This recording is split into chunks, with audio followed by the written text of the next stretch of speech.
Let's talk about design. Design has been around long before we even knew what language, culture, or science was. We've always designed. It's in our nature.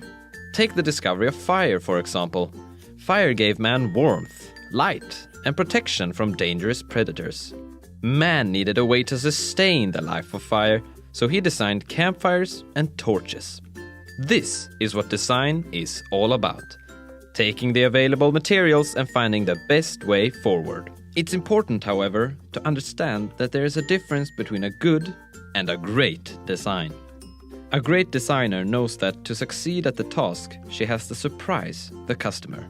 She needs to understand the real underlying problem. A great designer fulfills the customer's criteria, but not in the way the customer imagined, exceeding their expectations. For example, let's say there's a problem with communication. People need to make phone calls from more locations. The customer tells the designer that they want more payphones. The designer, however, understands that the problem itself is not the amount of payphones, but rather the need to communicate from any location. So instead, the solution is to always have the payphone with you, perhaps in the form of a mobile phone. Design and design situations are never identical. No design is the same as the one before, simply because every customer has different needs and challenges. Makes sense, right? Now, even if designing something may seem very instinctive, like being an artist, it can in fact be quite methodical. Designing is not only about giving something a form or a specific color, it's also about analyzing and realizing the needs that it will have to meet in the world. So, what happens when research meets design?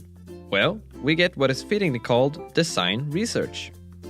What makes design research unique is that something is always created as a result of it.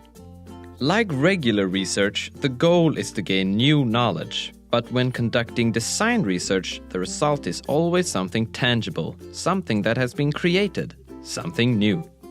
Regular research breaks things down into pieces, while design research uses all the pieces and compiles them as a whole. Through this process of creating something, new knowledge is gained. It gives us a glimpse into the future, how things could actually look, function, and feel. Let's say you want to explore the possibilities of how trains could look and function in the future. Constructing trains is complex, and it's nearly impossible to theorize in detail how it could work in a real situation. There are simply too many factors to consider. Design research therefore just goes ahead and tries to construct the train to see what happens. When doing it this way, we get a plethora of useful results.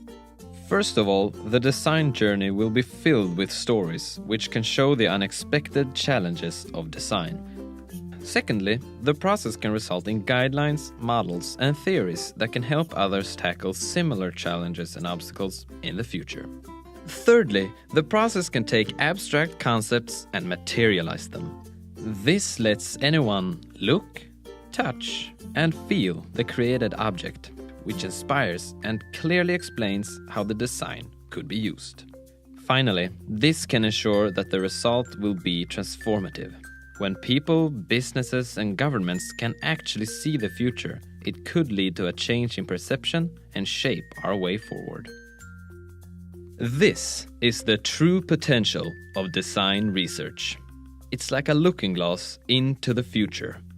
It helps people understand the complex and difficult aspects of the world we live in. Given time and effort, design research can unravel and give form to ideas we never thought possible.